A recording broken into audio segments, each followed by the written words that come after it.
Bonjour. Hey, j'espère que vous allez bien. Je suis tellement fébrile de vous accueillir en direct de la galerie Haro ce soir.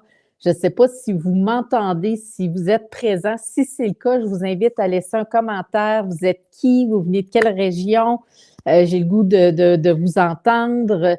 Là, je fais des petits ajustements. Bon, la diffusion a été supprimée, bon, sur Facebook. Fait que je suis en direct. Bon, ça commence. Bon, on va l'ajouter, on va l'ajouter. Sauvegarder les modifications. Ah, en direct. Est-ce que vous m'entendez? Si oui, faites-moi signe, faites-moi un petit coucou pour me dire que vous êtes là. Je suis en direct de la Galerie Haro ce soir. C'est une première. Les technologies, moi, dans mon setup à la maison, ça fonctionne super bien au niveau du bureau.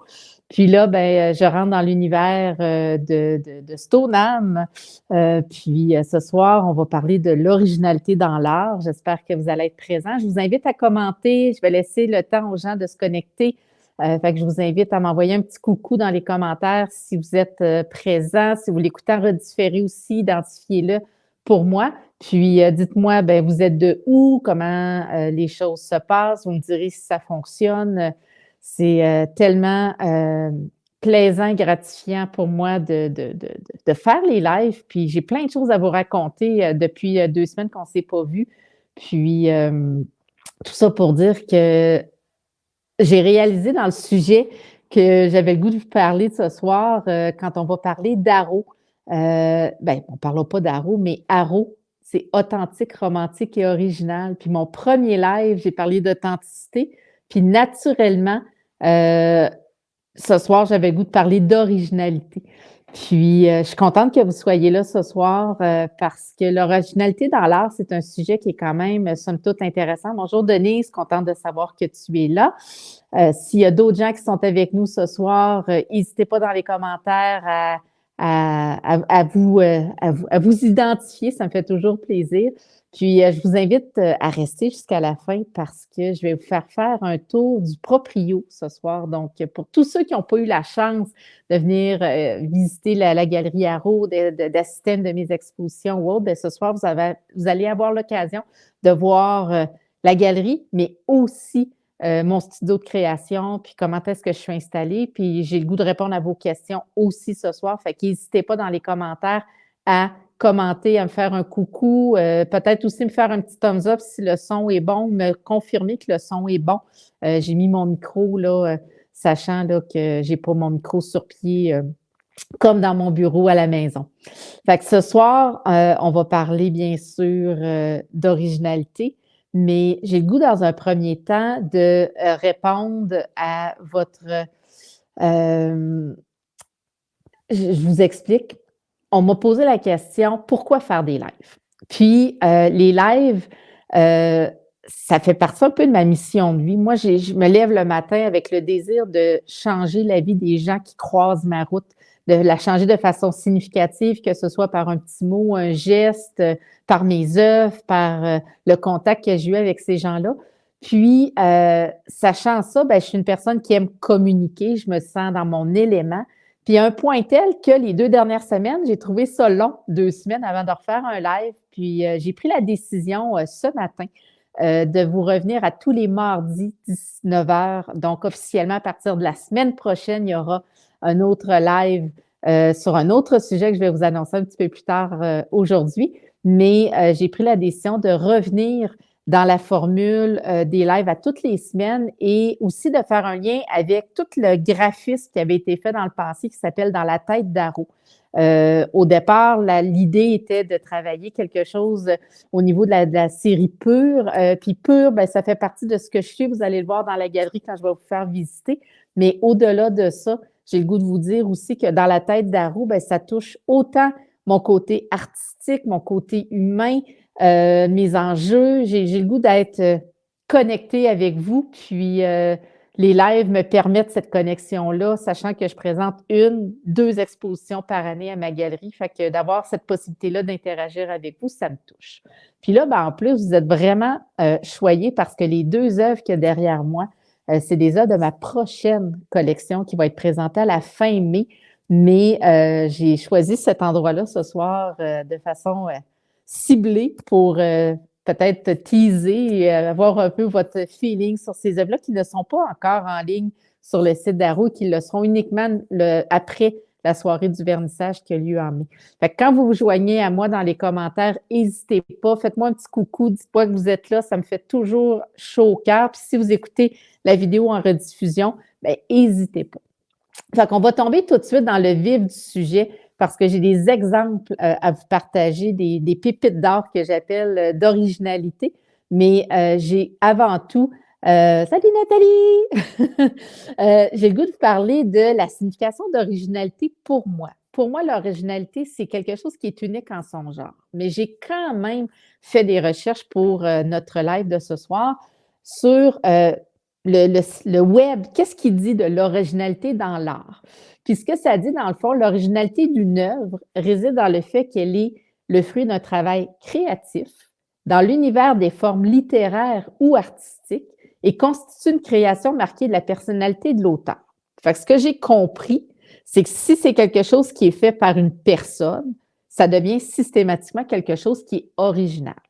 Mais est-ce qu'on peut se distinguer comme artiste? Parce qu'on s'entend que le marché de l'art, il y a des milliers et des milliers et des milliers d'artistes qui ont énormément de talent. Puis qu'est-ce qui fait qu'un galeriste va observer une œuvre et qui va y voir quelque chose ou qui va y trouver un sens à tout ça? Allô, Jacinthe! Fait que moi, ce que j'ai le goût de vous dire, c'est qu'on va parler de l'originalité dans l'art, puis on va aussi bifurquer sur certains sujets. Mais j'ai le goût déjà, dans un premier temps, d'amener la bémol que l'originalité n'est pas la marginalité. Parce que des fois, quand on associe l'originalité, quelqu'un, il est original, des fois, ça va avoir un côté un petit peu péjoratif ou négatif de dire, bien, c'est quelqu'un, tu sais, qui va être à part, quelqu'un qui va être excentrique, bizarre.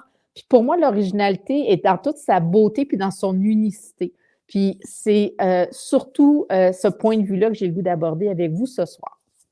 Fait que l'originalité dans l'art, pour avoir vu beaucoup d'expositions à l'international, avoir visité énormément de galeries d'art, avoir 9 galeries qui me représentent aussi au Canada et aux États-Unis, dans les discussions que j'ai eues avec mes galeristes sur l'originalité, puis qu'est-ce qui fait qu'ils vont accrocher sur une œuvre ou pas, à l'occasion, ça va être sa forme. Hein. Des fois, on va avoir une forme ronde, des fois, ça va être un encadrement qui va venir mettre en valeur l'œuvre, mais vraiment d'une façon symbolique et unique.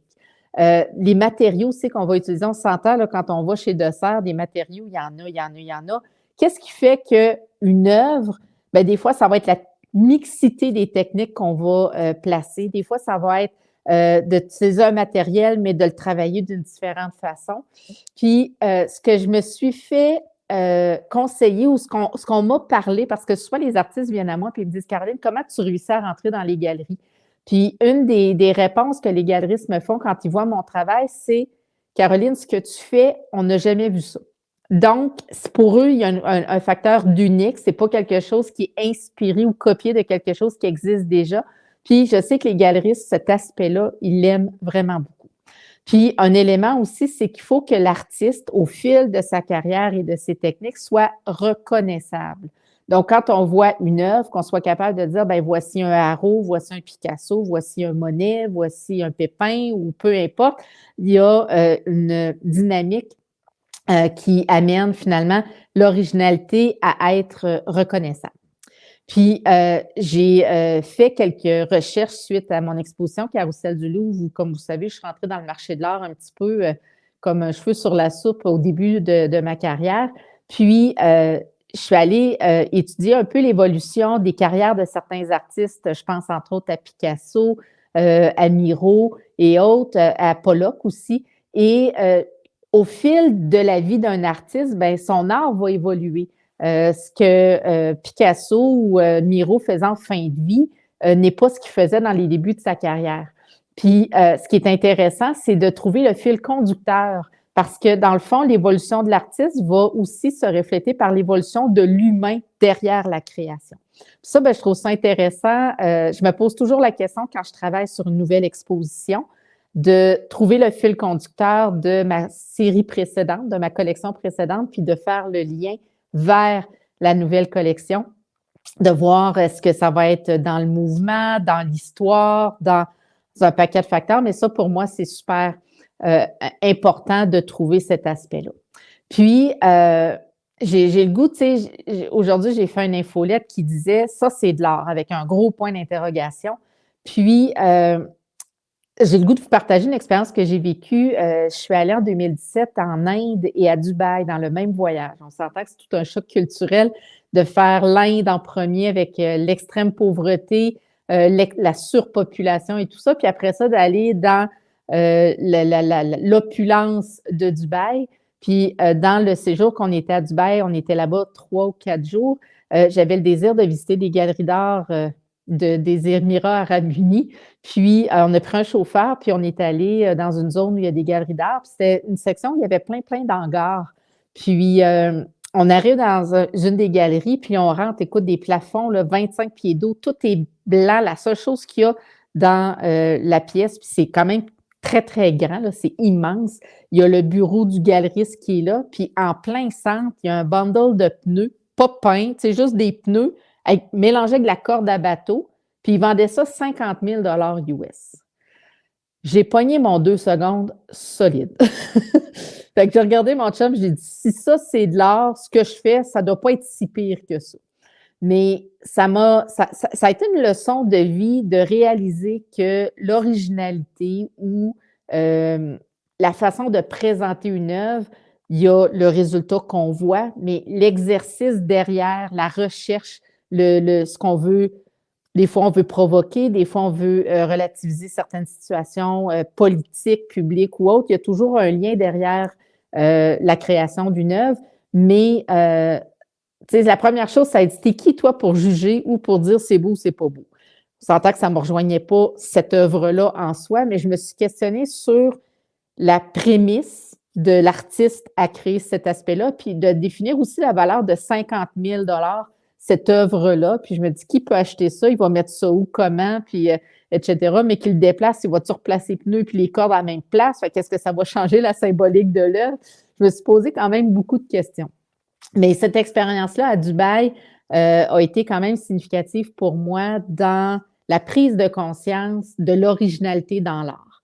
Après ça, j'ai le goût aussi de faire un parallèle très bref parce qu'on va avoir la chance d'en reparler dans d'autres lives, mais l'image de marque d'un ou d'une artiste vient aussi créer l'originalité dans son œuvre, que ce soit la signature de ses œuvres, mais j'ai le goût d'aller plus loin aussi au niveau de la charte graphique, la constance sur l'ensemble de ses réseaux, la qualité de son site web, de son contenu. Est-ce qu'on comprend que c'est toujours la même personne qui parle lorsqu'on la voit communiquer sur le web? Est-ce que la qualité de ses photos, de ses vidéos est à la hauteur? Est-ce que son contenu est là pour des intentions bien précises, etc. Fait que pour moi, l'originalité dans l'art passe par l'œuvre en soi parce que l'œuvre est assez, hein? Elle est suffisante en soi pour que le collectionneur ou l'amateur d'art, lorsqu'il voit le tableau, soit capable de dire « Oh my God, c'est un coup de cœur, c'est ce que je veux, c'est ce que je cherchais, puis ça résonne en moi. » Fait que pour moi, l'originalité dans l'art passe par tout ce qui est l'unicité de ce que l'on fait, puis de comprendre aussi pourquoi on fait les choses. Puis on me pose souvent la question, les gens qui viennent à moi, les artistes surtout, qui me disent, tu sais, qu'est-ce qui fait que tu as trouvé ta voix, ta signature, ta méthodologie, que tu as réussi à créer ce que tu crées?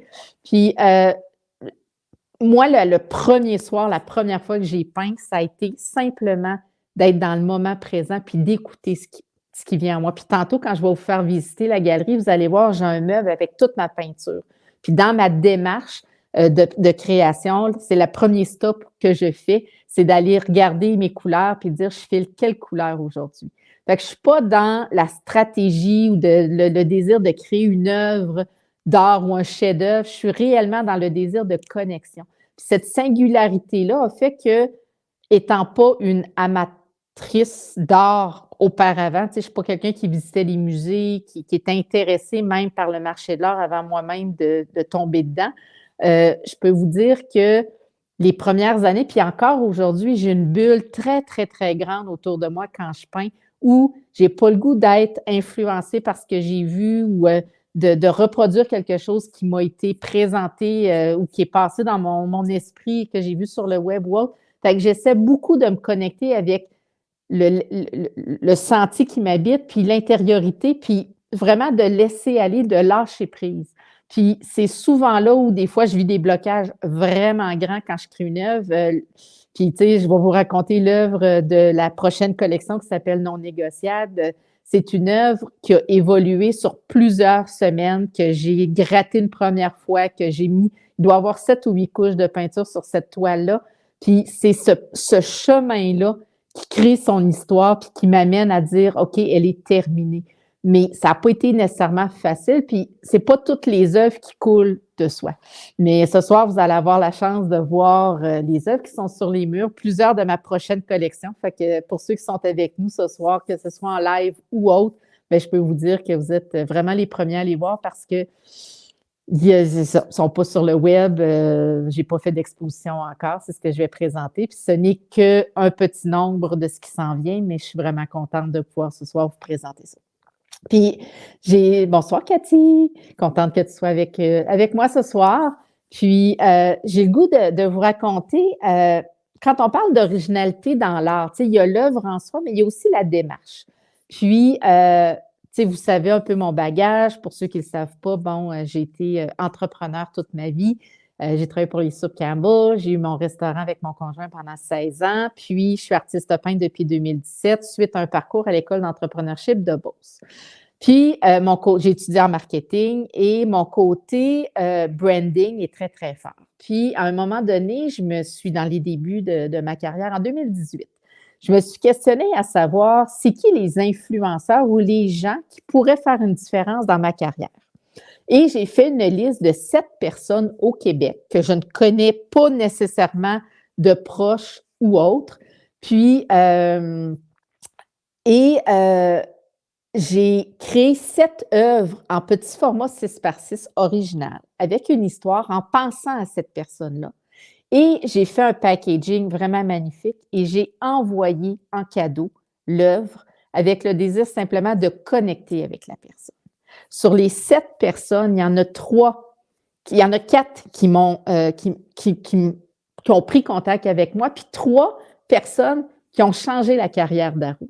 Suite à ce geste-là d'originalité, hein, là, tu reçois quelque chose que tu n'es pas habitué de recevoir, puis on s'entend, là, c'était une œuvre originale, c'était clair que c'était une œuvre originale, j'expliquais le processus de création de cette œuvre-là. J'ai le goût de vous partager les 3 personnes qui me sont revenues, l'impact que ça a eu, dans le fond, dans ma carrière. La première personne qui a eu une œuvre d'Arou à ce moment-là, en 2018, pour lancer l'univers, il y a eu Pierre Jobin à TVA. Puis Pierre Jobin, on avait déjà eu un contact ensemble par rapport au fait que mon père était dans l'immobilier et que Pierre Jobin était dans l'immobilier et que Pierre a acheté des immeubles de mon père.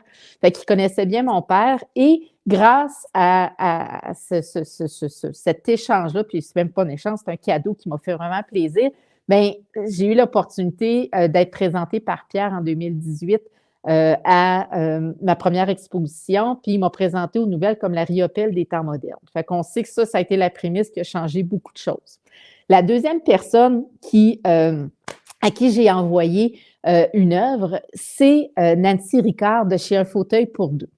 Puis Nancy m'a tout de suite contactée, elle s'est présentée à mon exposition qui avait lieu quelques semaines plus tard, puis elle a dit, écoute, elle dit, 1, c'est magnifique, 2, j'ai dit, j'étais tellement émue de recevoir quelque chose de cette qualité-là qu'il fallait que j'aille voir c'est qui m'a envoyé ça. Fait que c'est la raison pour laquelle Nancy s'est présentée à mon exposition. Et grâce à ce geste-là, ben, depuis 2019, je suis représentée par chez Un fauteuil pour deux dans le domaine du meuble haut de gamme. Donc, ils présentent mes œuvres dans leur décor, dans des propositions sur mesure à leurs clients. et je suis l'artiste, toute artiste confondue internationalement qui travaille avec eux, qui a le plus grand chiffre d'affaires avec eux chez Un fauteuil pour deux. Fait que je les remercie, je les salue s'ils sont avec nous ce soir. Charlie, Nancy, je vous salue. Et l'autre personne à qui j'ai envoyé une œuvre, c'est Julie Bédard, qui était à l'époque présidente de la Chambre de commerce de Québec. Et elle m'a fait venir à son bureau et elle m'a dit, écoute, comment je peux t'aider? Puis on a échangé sur l'entrepreneuriat féminin, mes désirs un jour de donner des conférences, etc., etc. Mais c'est grâce à ce geste-là que j'ai eu la rencontre avec Julie et que 2 ans plus tard, même pas 1 an et demi plus tard, j'ai eu la chance de peindre pour Michelle Obama parce que Julie Bédard organisait au Centre Vidéotron avec la Chambre de commerce une présentation spéciale de la conférence Becoming de Michelle Obama. Et c'est grâce à ce lien-là que j'ai eu la chance de peindre pour Michelle Obama. Fait que si on regarde un geste simple, quand même, qui a eu un impact financier pour moi dans l'optique où de créer le, gérer le packaging et tout ça, ça me coûtait peut-être un 250 par personne en espérant potentiellement que naisse quelque chose, mais j'avais le goût de vous parler. Tu sais, quand on parle d'originalité, c'est aussi de faire des choses qui sont différentes. Différentes, puis ces idées-là viennent des fois d'une impulsion, d'une idée. Des fois, on va avoir observé quelque chose, puis on va dire ah, je pourrais faire ça, puis créer quelque chose. Puis ça m'amène à vous dire une question qu'on me pose souvent, entre autres, à savoir ah, mais moi, tu sais, j'ai pas d'idée ou etc. Tu sais, il y a un livre que je vais vous référer, puis je l'ai avec moi, je vais vous le montrer. C'est un livre qui s'appelle Comme par magie. Et ce livre-là, l'auteur, c'est Élisabeth Gilbert. Puis dans ce livre-là, entre autres, on nous explique que peu importe ce qu'on va faire, on n'a pas inventé les mots, on n'a pas inventé la peinture ou les techniques de spatule ou peindre avec les mains ou etc. Donc, à quelque part, qu'est-ce qui fait qu'une œuvre est originale, une œuvre est unique? C'est la personne qui l'a créée avec tout le bagage. Il n'y a jamais personne d'autre qui va avoir le même bagage que vous et qui va regarder les choses de la même façon que vous. Fait que c'est pour ça que j'ai le goût de vous dire, misez sur votre unicité, explorez, faites des tests. Comment on peut développer son originalité? Ben, c'est en s'inspirant de ce que les autres font, oui, mais en se connectant. Comme je vous partageais tantôt, moi, je suis dans une bulle, puis cette bulle-là, elle est salvatrice pour moi, puis c'est super important qu'elle m'accompagne quand je crée. Il y a beaucoup de gens qui me disent hey, j'aimerais ça devoir peindre. J'ai beaucoup de difficultés, que ce soit même à me filmer pour vous présenter le tout, parce que ce moment-là, c'est un moment que je chéris, qui est dans lequel je suis bien, puis que j'ai le goût de me protéger dans cette bulle-là. Pour moi, c'est quelque chose qui fait partie aussi de ma signature, ce côté mystique-là, de dire comment elle fait ça et tout ça. Puis, mais je le fais au départ parce que ce moment-là, c'est tellement un moment dans lequel je suis bien que j'ai le goût de le préserver. Fait que tout ça pour dire que notre singularité, ça fait partie de l'originalité. Puis une façon qu'on a aussi d'identifier une œuvre originale, c'est de mettre, qu'elle soit signée, bien sûr, qu'on puisse sentir la texture, que ce soit pas une reproduction. Mais moi, au dos de mes œuvres, il y a l'histoire de l'œuvre. Tantôt, je vais vous montrer comment je suis installée quand j'écris et que je peins en même temps. Et à savoir que la singularité de ce qu'on met à l'arrière. Donc, moi, j'ai un saut d'authenticité. Je fais aussi une empreinte de ma main gauche sur tous mes tableaux, donc on sent la texture de la peinture et j'écris l'histoire de l'œuvre au dos du tableau. Fait que ça fait partie aussi des éléments originaux d'un haro que les collectionneurs apprécient beaucoup. Puis, Katia, c'est une très bonne question. Est-ce que je peux vous partager l'ambiance dans laquelle je crie? Je crée avec de la musique. La musique, pour moi, c'est quelque chose qui, je vais danser, je vais chanter, je vais écrire, je vais peindre. Pour moi, la musique, j'aime beaucoup les musiques qui ont des crescendo, puis très théâtrales, puis fait que dans ma playlist, c'est une playlist que j'ai appelée la playlist Arrow, ben il y a autant des chansons de Céline que de Whitney Houston, que des chansons des années 80, 90, 2000, comme Love Flowers de Miley Cyrus. J'aime danser dessus, mais c'est principalement de la musique lorsque je crée, mais le moment où je pars de la maison Lac-Beauport pour me rendre à Stoneham, je suis dans le silence et quand je quitte mon studio, je suis aussi dans le silence. Parce que, pour moi, c'est comme un peu de revivre, je suis dans la gratitude, je me pince à tous les jours de pouvoir faire ce métier-là à temps plein et de pouvoir rencontrer les gens, les collectionneurs, les amateurs d'art, d'échanger sur le sujet. Je suis une personne aussi qui s'implique beaucoup au niveau de l'apprentissage, donc j'aime apprendre, je fais plein de tutoriels, je prends des formations, je me fais accompagner. J'ai une gérante actuellement qui travaille avec moi qui s'appelle Jeannie Duquette, que je salue. Puis j'ai vraiment une super équipe que j'ai bâtie au fil du temps qui m'accompagne pour travailler, entre autres, la présentation de ce que je fais parce que je suis une personne qui est originale. Arrow, c'est authentique, romantique et original. Puis, comment on peut partir de l'essence de la fille qui est entrepreneur dans l'âme, qui est artiste, un est venu au service de l'autre, etc. Puis, tout ça pour dire que l'originalité, ben, c'est quelque chose qui est significatif pour moi. Puis je pense que plus on est distinctif, puis qu'on trouve notre recette à nous, celle qui vibre en nous, ben moi, je pense que c'est là où on a une recette gagnante. Puis moi, l'écriture fait autant partie de la création de l'œuvre que de l'œuvre en soi parce que souvent, quand je fais une exposition, les gens vont avoir un coup de cœur pour une œuvre, puis après ça, ils vont aller voir son titre, puis après ça, ils vont lire l'histoire. Puis c'est à ce moment-là qu'on est capable vraiment de comprendre dans quel état d'esprit j'étais lorsque j'ai créé le tableau. Parce que je dis que chaque œuvre, c'est moi un moment précis de ma vie, donc tel jour, telle heure. Puis mes œuvres sont toutes numérotées, entre autres avec un code, et dans le code, on est capable de savoir quel jour ou à quel moment l'œuvre a été créée dans mon parcours artistique. Fait que ça vient teinter un peu, dans le fond, c'est mon histoire que je peins et que j'écris au même moment. Puis là, ben, je dois vous dire que je sais qu'il y a des gens, ben, dans les commentaires, là, il y a des affaires un peu ridicules. Je vais faire le ménage par la suite, mais là, avec mon cellulaire, c'est plus difficile pour moi. Fait que dans un premier temps, avant de vous faire le tour du proprio, on est rendu là. J'ai le goût aussi de vous dire, comme j'ai dit en prémisse tout à l'heure, les lives dans la tête d'Arrow, hein, ce que j'ai fait en 2021, vont revenir officiellement à partir de la semaine prochaine. Donc, au lieu d'appeler ça pur, je reviens à mes anciennes amours dans la tête d'Arrow. On va parler d'art, on va parler d'œuvres. Je vais tenter de tourner tous mes lives à mon studio parce que ça va vous permettre de voir dans quel environnement je crée. Et puis, je vous reviens à toutes les semaines. 2 semaines, c'est bien trop long. J'ai du fun à faire ce que je fais. J'aime échanger, j'aime avoir vos choses. Allô, Maryse. Maryse, c'est ma cousine du côté de mon papa. Ça fait longtemps qu'on ne s'est pas vu. Puis là, elle me demande, est-ce que, excuse-moi, est-ce que tu avais ce côté créatif, artistique en tant qu'entrepreneur? Hey, c'est une super de bonne question. J'ai toujours dit, malheureusement, que j'avais aucun talent artistique, ce qui n'était pas vrai, on s'entend. J'ai grandi dans une famille d'entrepreneurs. Mon père avait des restaurants. J'ai toujours aimé cuisiner. Et ma mère avait un commerce de céramique. Puis j'allais l'accompagner, je faisais des glacis, j'aidais au coulage, j'aidais à préparer les pièces, la cuisson et je peignais certaines pièces, mais vraiment très, très basique, on s'entend. J'ai pas étudié en art plastique, j'ai pas fait de cours en histoire de l'art, c'est très autodidacte, mais j'ai toujours un côté créatif, inventif. Je suis une personne de défis, de projets, j'aime créer, j'aime inventer des concepts, que ce soit le spaghettini, le côte à côte resto grill, Arrow, c'est tous des éléments dans ma vie, ma compagnie de mentorat d'affaires, etc.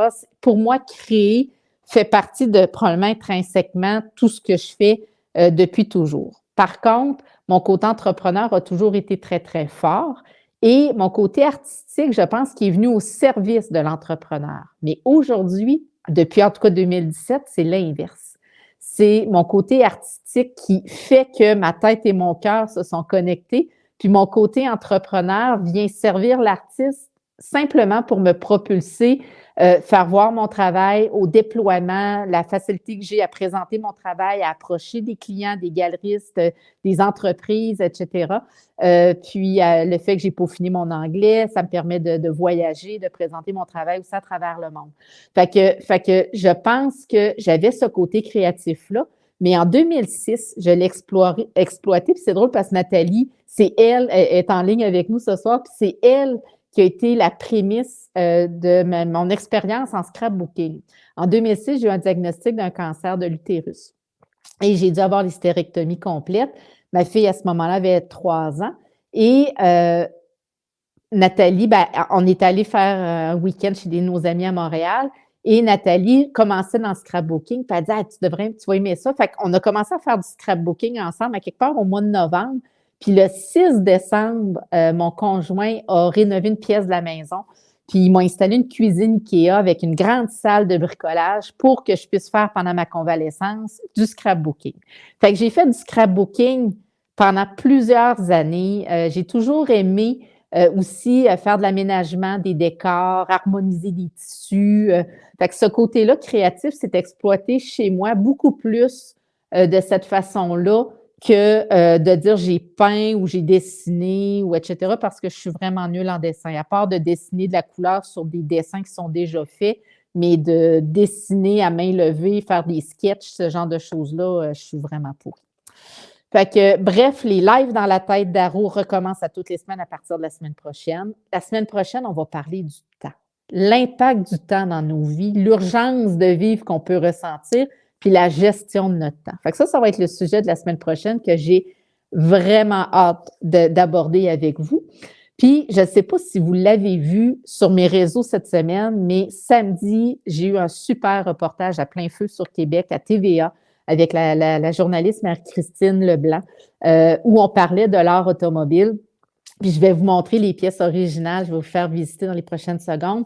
Puis je ne sais pas si vous l'avez vu, puis sur TVA+, et sur mes réseaux aussi, vous avez la chance de voir l'entrevue que Robert Poitier, qui est un ami, qui est un ancien ministre des Transports, ancien policier, ancien président directeur général de la Corporation des concessionnaires, est venu pendant l'entrevue, assister, faire un reportage et faire un témoignage.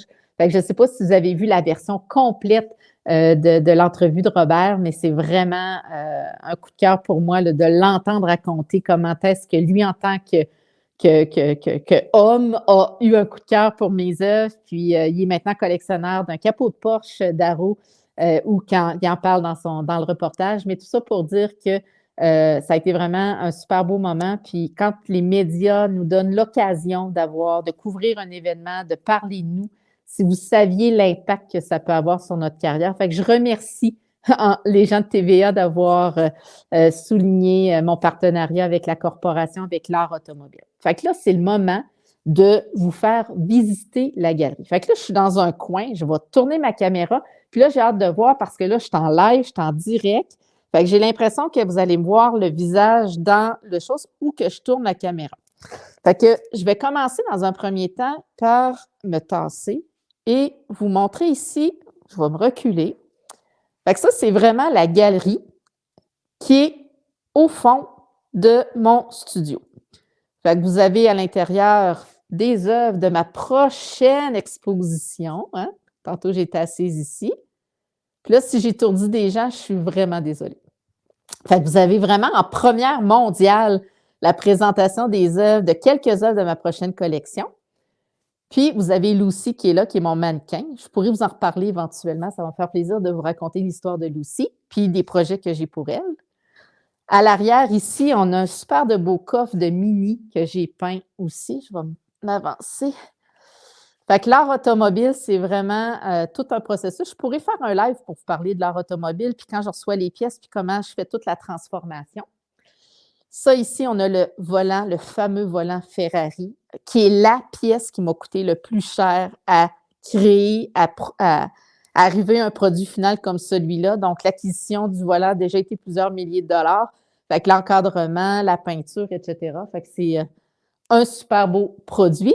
Ici, on a un coffre de Valiant, 1962, Plymouth Valiant, avec le rond qui sort du capot qui était le pneu qui était là, mais tout ça pour dire qu'on va en reparler. J'ai les capots de Porsche, une porte, etc. Puis là, on tombe dans la section studio. Fait que je vais m'avancer. Fait que j'ai une petite salle d'eau, j'ai une petite cuisinette, donc c'est ici que je prépare mes lunchs quand je viens passer la journée. Et vous avez la section studio. Mais la section studio, elle est immense. On va faire le tour.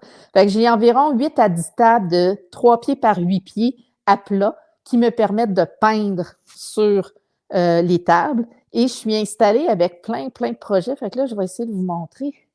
Là, je travaille encore là des œuvres sur ma prochaine collection. Fait que là, ça, c'est des bases sur lesquelles je vais continuer à peindre. Fait qu'il n'y a rien de terminé ici. Quand on parle d'originalité, il y a des essais hein, avec le mot love, des cœurs, etc.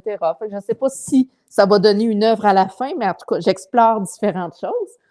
Après ça, on a d'autres tables ici où je vais avoir du matériel, mes tubes de peinture. Puis le meuble que je vous parlais tantôt, c'est le meuble qui est ici. Donc, c'est une grande bibliothèque où j'ai tous mes tubes de peinture, mes couleurs. Puis là, ben, c'est là où je vais choisir ce que je vais, de comment je file, puis dans quelle couleur, comment je vais travailler, puis etc. Fait que Maryse, pour répondre à ta question, oui, je travaille sur plusieurs œuvres en même temps parce qu'elles ont plusieurs étapes.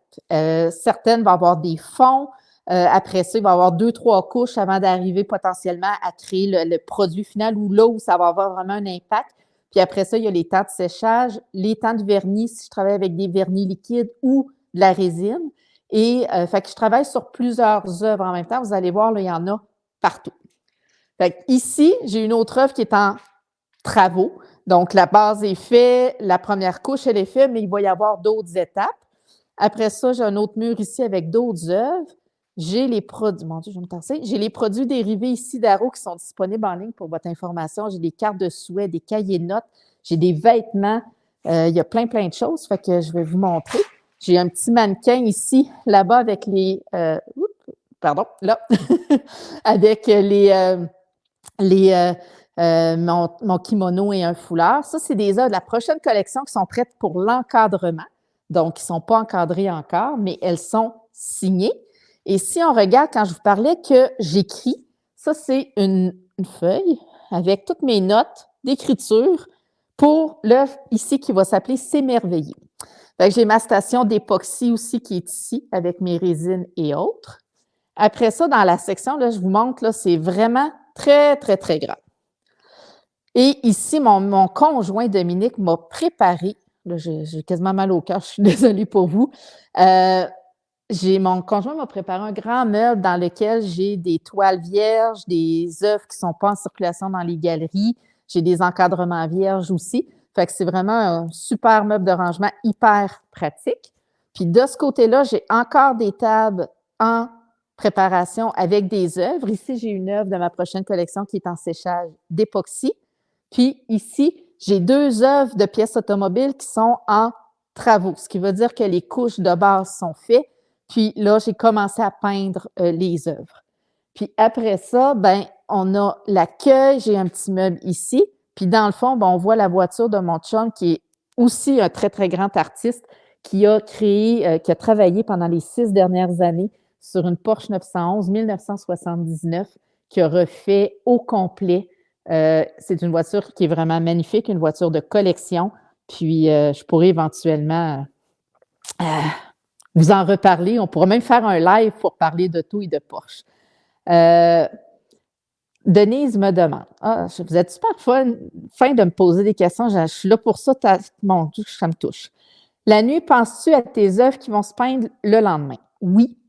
Souvent, je vais déjà avoir identifié un format d'œuvres que je veux travailler parce que lorsque je crée une collection, je vais la dessiner sur les murs avant de commencer la création. Donc, les formats vont avoir été choisis.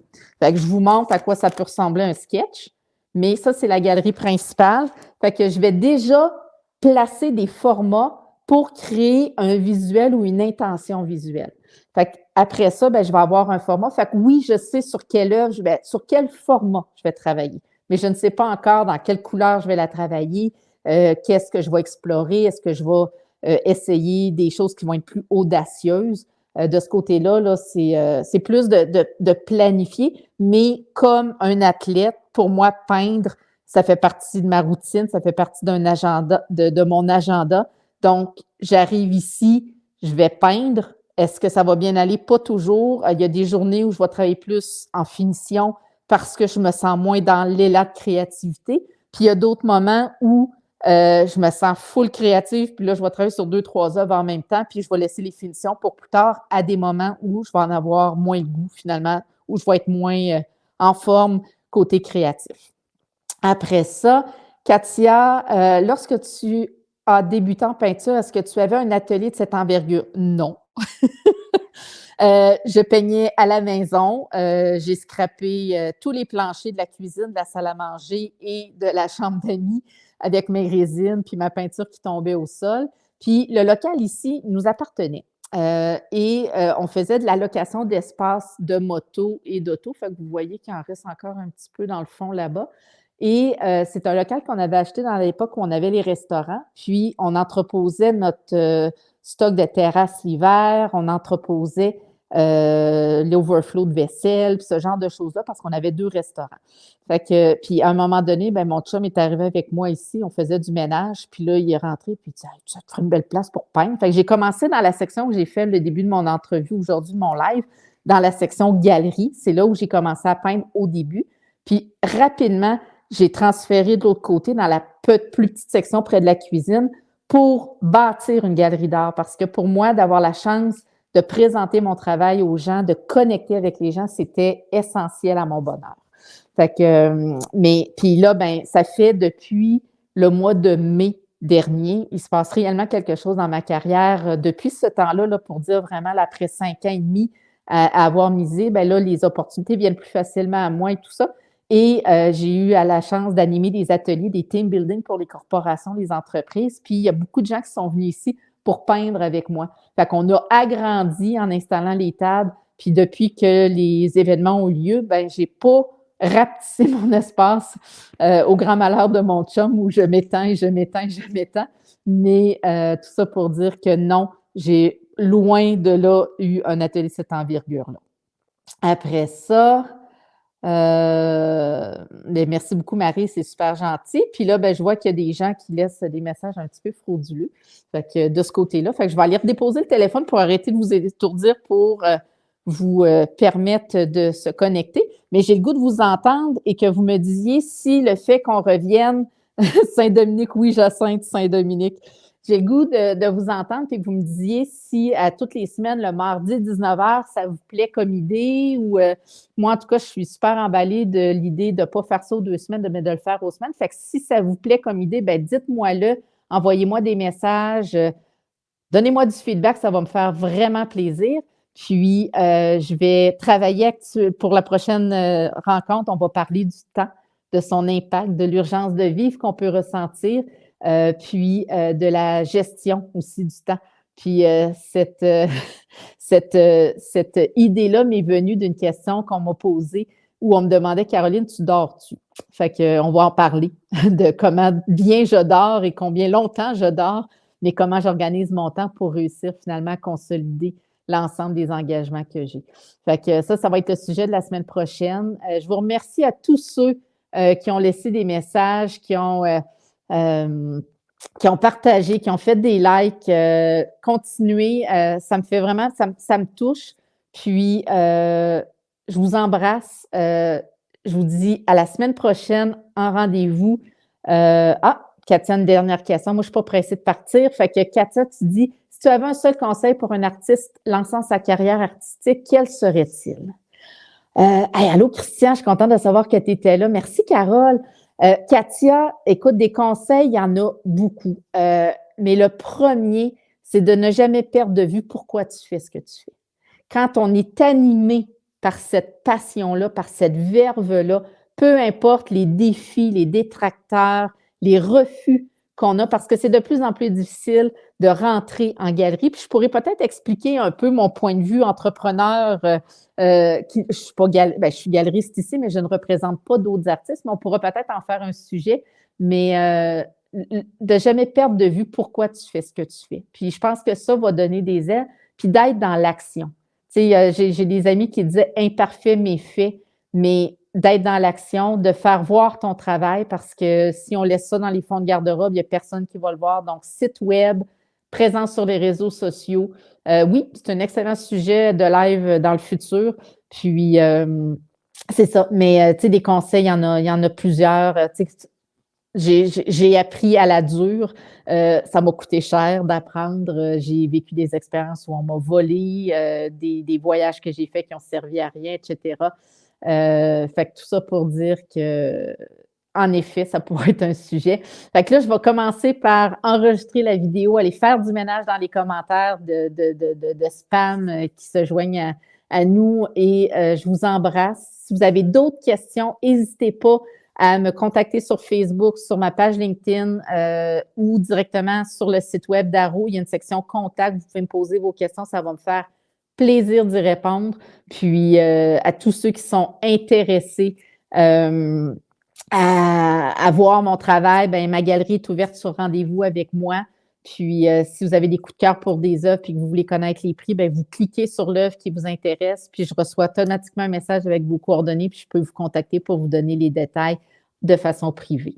Fait que je vous embrasse, je vous remercie de votre générosité, de votre temps. Moi, j'ai du plaisir à faire ça, vous n'avez même pas idée. Puis, j'espère que la semaine prochaine, on va avoir du fun à parler du temps ensemble. Fait que à bientôt, puis au plaisir de vous revoir mardi prochain, 19h. Bye bye!